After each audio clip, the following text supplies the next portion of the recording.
bascule bistable, bascule à transistor, bascule RSC, bascule de type D.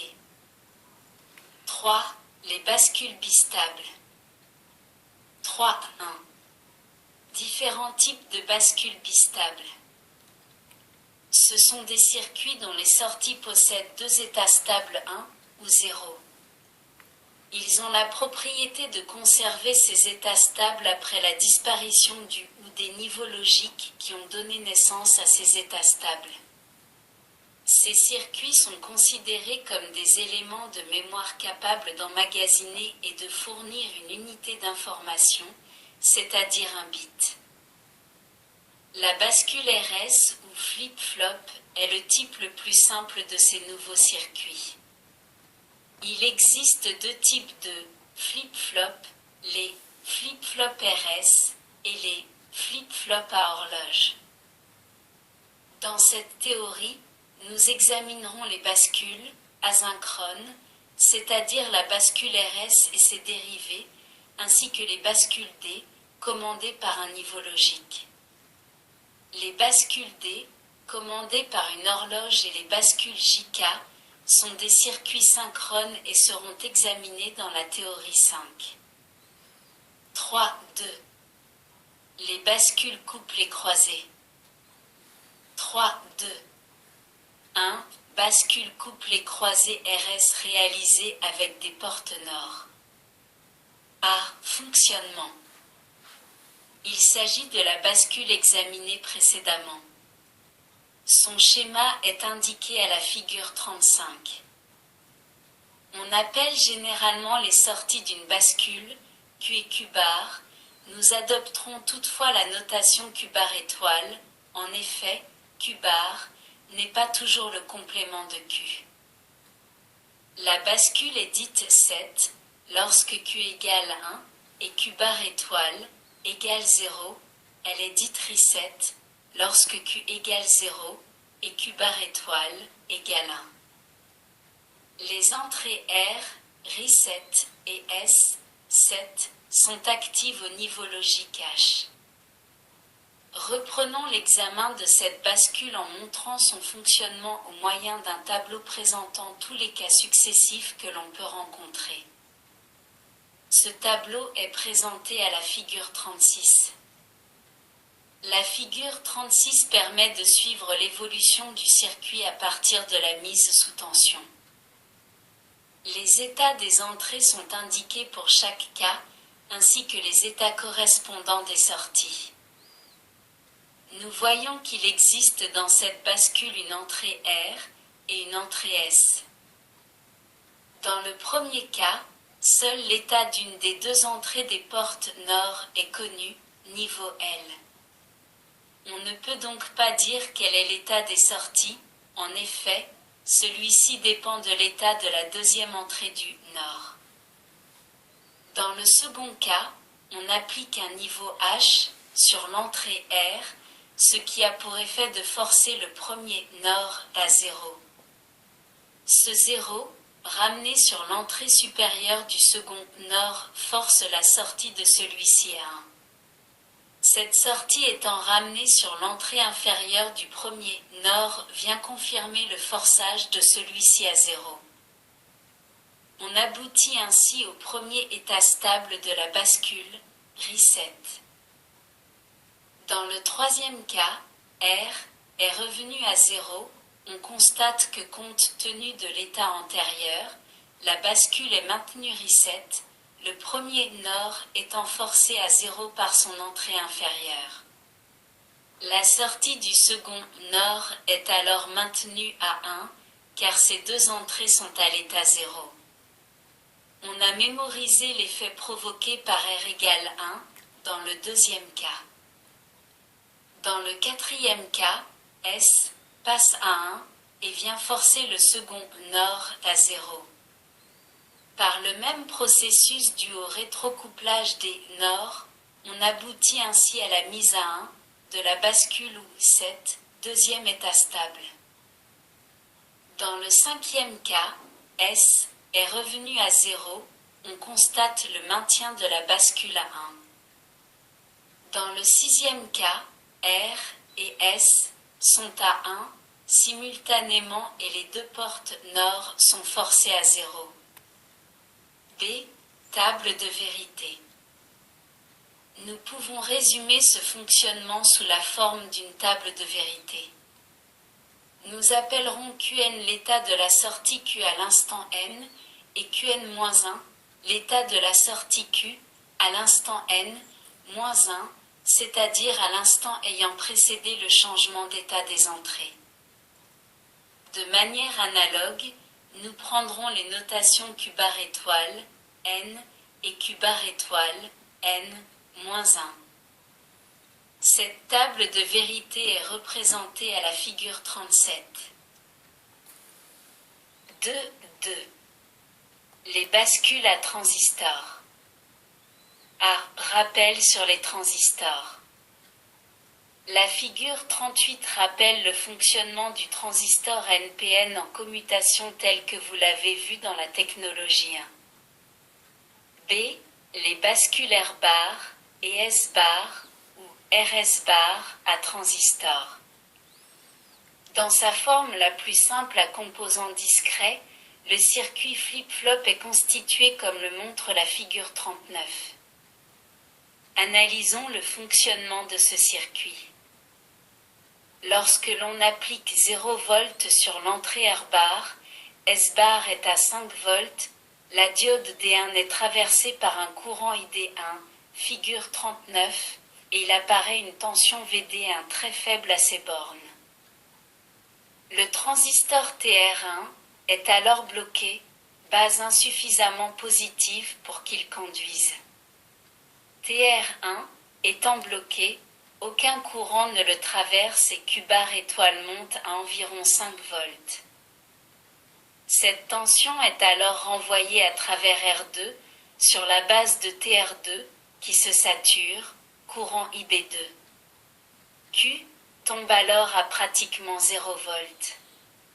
Cette tension ramenée à travers R4 sur la base de TR1 vient maintenir le blocage de celui-ci, et ce même si l'entrée R bar repasse à 5 volts. Nous obtenons un premier état stable, TR1 est bloqué, TR2 est saturé. Ainsi, la sortie Q bar étoile passe à 5 volts, niveau H, et la sortie Q passe à 0 volts, niveau L. L'application d'un 0 sur l'entrée R bar entraîne donc Q égale 0 et Q bar étoile égale 1. C'est l'état reset de la bascule. Si maintenant l'entrée S bar passe à 0 volts et que R bar est à 5 volts, figure 40, de la même façon TR2 se bloque, 0 volts sur sa base, et la sortie Q passe à 5 volts, niveau H. Le transistor TR1 se sature, donc la sortie Q bar étoile passe au niveau L. C'est le second état stable de la bascule. TR2 est bloqué et TR1 est saturé. Donc S bar égale 0 entraîne Q égale 1 et Q bar étoile égale 0. C'est l'état 7 de la bascule. Lorsque, comme représenté à la figure 41, R bar égale 0 V et S bar égale 0 V, TR1 et TR2 se bloquent car leur base est maintenue à environ 0 V, Q égale Q bar étoile égale 5 V soit le niveau H. Le sens des courants dans les diodes sont indiqués par les flèches bleues et rouges sur la figure 41. R bar égale S bar égale 0 entraîne Q égale 1 et Q bar étoile égale 1. Lorsque les deux entrées R bar et S bar sont à l'état 1, les deux diodes D1 et D2 sont bloquées et les deux entrées R bar et S bar n'ont pas d'influence sur le montage. Les transistors restent dans l'état où ils se trouvaient précédemment. Ce sont donc les états antérieurs Qn-1 et Q bar étoile N-1 qui sont observés sur Q et Q bar étoile. On peut dire que la position R bar égale S bar égale 1 est la position mémoire du montage. Tout ceci peut se résumer dans la table de vérité de la figure 42, les états des sorties à l'instant n étant notés Qn et Q bar étoile n, et les états à l'instant antérieur n-1, notés Qn-1 et Q bar étoile n-1. 3, 2. 3. Bascule couplée croisée bistable réalisée avec des portes NAND. A. Description. La figure 43A représente le schéma d'une bascule R bar, S bar, à porte NAND et la figure 43B, le symbole d'une bascule R bar, S bar. B. Table de vérité. La table de vérité de cette bascule est représentée à la figure 44. Elle est bien sûr identique à celle décrite pour la bascule à éléments discrets et vue au chapitre précédent. C. Fonctionnement. La figure 45 montre le fonctionnement d'un tel flip-flop. Les entrées R bar, reset et S bar, 7, sont actives au niveau L. D. Chronogramme d'une bascule R bar, S bar à porte NAND, figure 46. On suppose au départ que la bascule est reset, R bar et S bar sont à 1. Ce chronogramme peut être analysé ainsi. À l'instant T1, S bar passe à 0, ce qui a pour effet de rendre la bascule 7, Q passe à 1. À l'instant T2, S bar repasse à 1, ce qui n'a pas d'influence. La bascule reste 7, ce qui veut dire qu'elle mémorise l'action antérieure de S bar.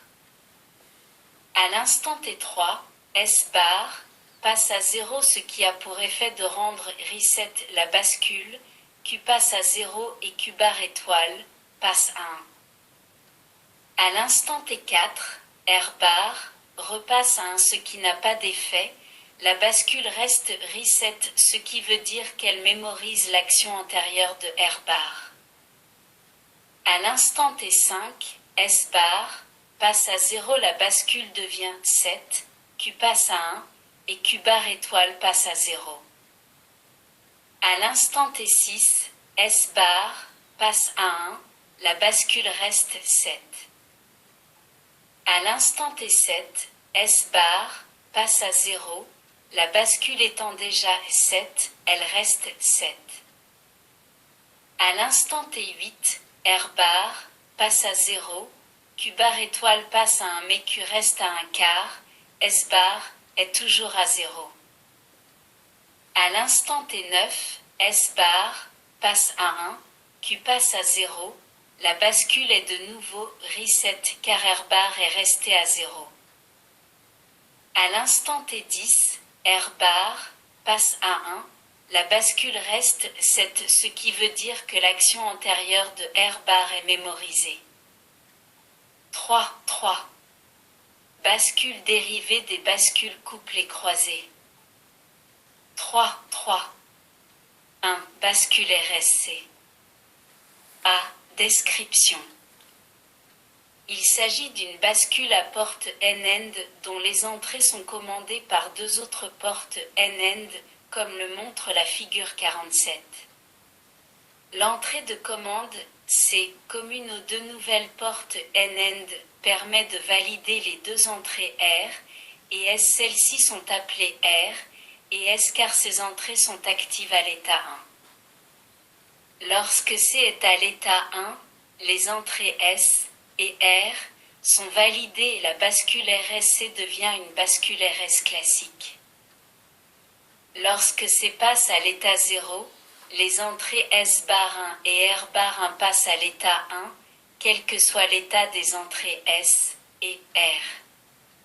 Ainsi, la bascule R bar, S bar passe à l'état repos. C'est la position mémoire, c'est-à-dire que les sorties Q et Q bar étoile restent dans l'état où elles se trouvaient avant le passage de l'entrée C à l'état 0. Si les sorties Q et Q bar étoile étaient toutes les deux à l'état 1, S bar 1 égale R bar 1 égale 0, la bascule RSC se porte à l'état 1, Q égale 1 et Q bar étoile égale 0, ou à l'état 0, Q égale 0 et Q bar étoile égale 1, selon l'entrée S bar 1 ou R bar 1 qui est restée la dernière à l'état 0. B. Chronogramme d'une bascule RSC. Figure 48.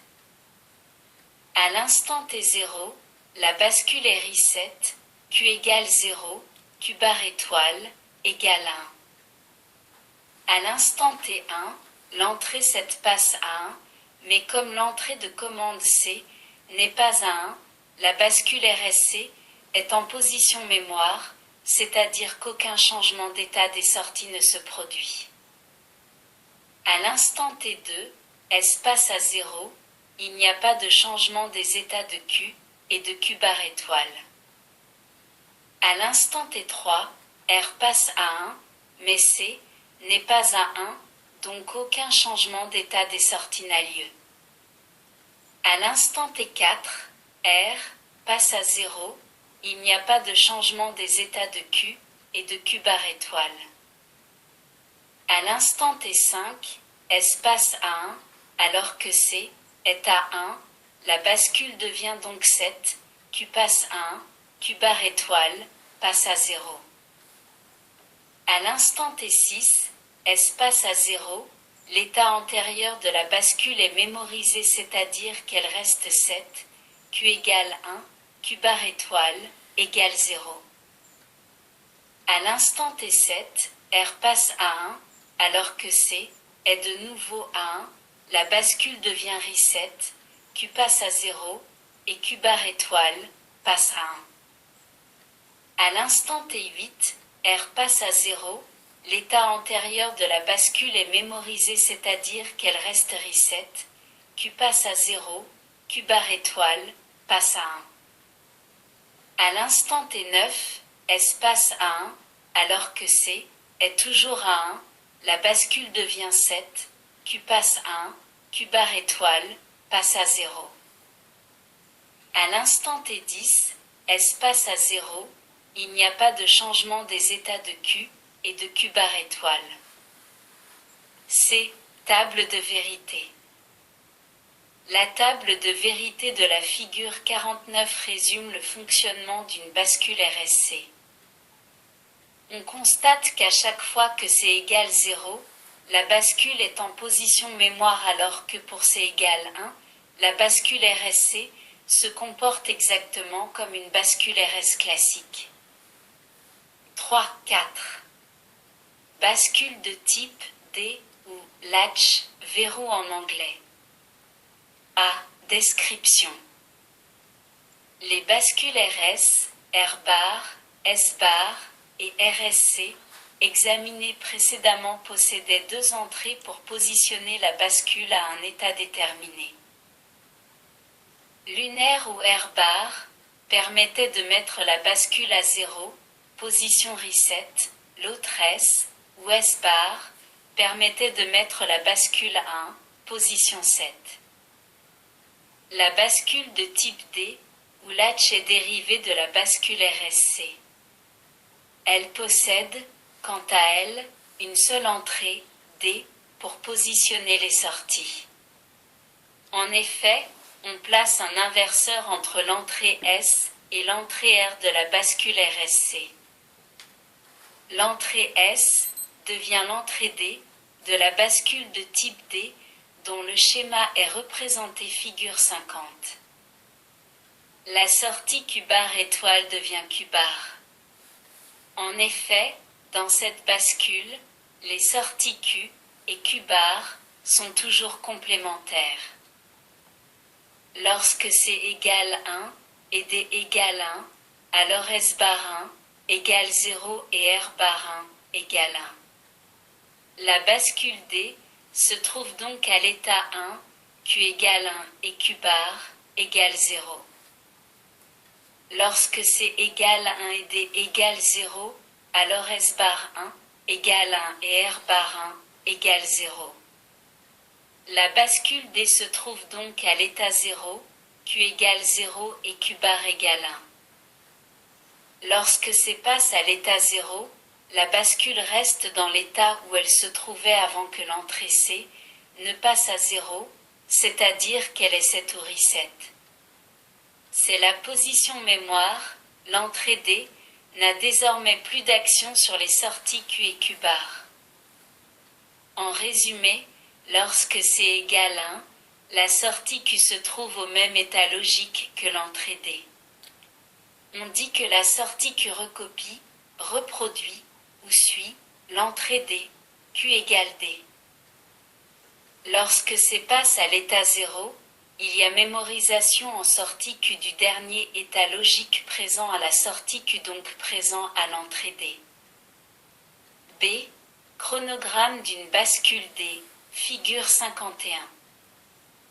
À l'instant T1, l'entrée de données dépasse A1, mais cette entrée n'est pas prise en compte, en effet, elle n'est pas validée par C, les sorties Q et Q bar ne changent pas d'état. À l'instant T2, l'entrée de données D revient à 0, mais il n'y a toujours pas d'effet sur les sorties car C égale 0. À l'instant T3, l'entrée C passe à 1, mais comme D est à 0, la bascule demeure en position reset, Q égale 0 et Q bar égale 1. À l'instant T4, D passe à 1, ce changement d'état se produisant lorsque C égale 1 est recopie sur les sorties de la bascule de telle sorte que celle-ci devient 7, Q égale 1, Q bar égale 0, pendant le temps où D est maintenu à 1. À l'instant T5, D revient à 0, ce changement de niveau, intervenant lorsque C égale 1, est recopie sur les sorties de la bascule de telle sorte qu'elle redevient reset, Q égale 0 et Q bar égale 1. À l'instant T6, D passe à 1, la bascule redevient 7, Q égale 1 et Q bar égale 0, car C égale 1. À l'instant T7, C passe à 0, la bascule passe en position mémoire. À l'instant T8, D passe à 0, mais ce changement d'état de l'entrée D n'est pas pris en compte par la bascule car C égale 0. À l'instant T9, C passe à 1, et comme D est à 0, la sortie Q passe également à 0, la bascule devient reset, Q égale 0 et Q bar égale 1. C. Table de vérité. La table de vérité résumant le fonctionnement tel qu'il apparaît à l'examen du chronogramme est représentée figure 52. Nous pouvons déduire de cette table de vérité qu'à chaque fois que C égale 0, la bascule mémorise l'état antérieur des sorties. Dans le cas où C égale 1, la sortie Q recopie l'entrée D, la bascule est set pour D égale 1 et reset pour D égale 0. Avec la bascule de type D ou latch, s'achève l'examen des circuits asynchrones. Dans la théorie 5, vous verrez les circuits synchrones et comprendrez mieux la différence entre ces deux familles de circuits séquentiels.